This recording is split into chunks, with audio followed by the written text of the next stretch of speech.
So even though this is all happening, we can actually make a difference. So we can all help to clean up the planet by making small changes. And you can make a difference just by making different choices. Let's all work together to make the Earth a healthier and cleaner place for everything. So that moves us on to our task for today, which is let's find a way to clean up the ocean. So your task is to think of something to clean up the ocean with. Now, you aren't going to just magically clean a whole ocean. So we're not thinking something enormous.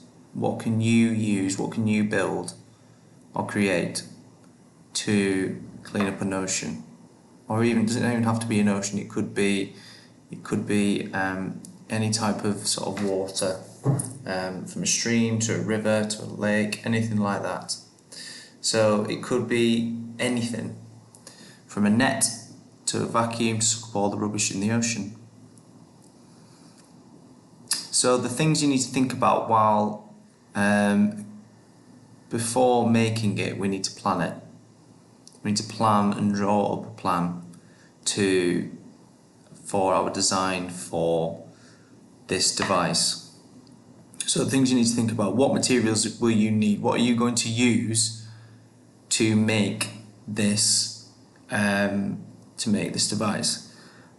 You might want to think about. You could even think about with this. You might not want to use any plastic, or you might want to use plastic because you are reusing plastic, so it's not being thrown away. What's it going to look like? So your designs, everyone's designs will be different. What will it do? So when you're planning it and sort of drawing up ideas, you need to sort of have labels as to what it does. You want to be designing the colour of it, the design of it. Is it going to have anything on it? But like I say, this could be anything. So have a think, okay, and your task is to draw a plan to make something to clean up the ocean or any sort of watery habitat.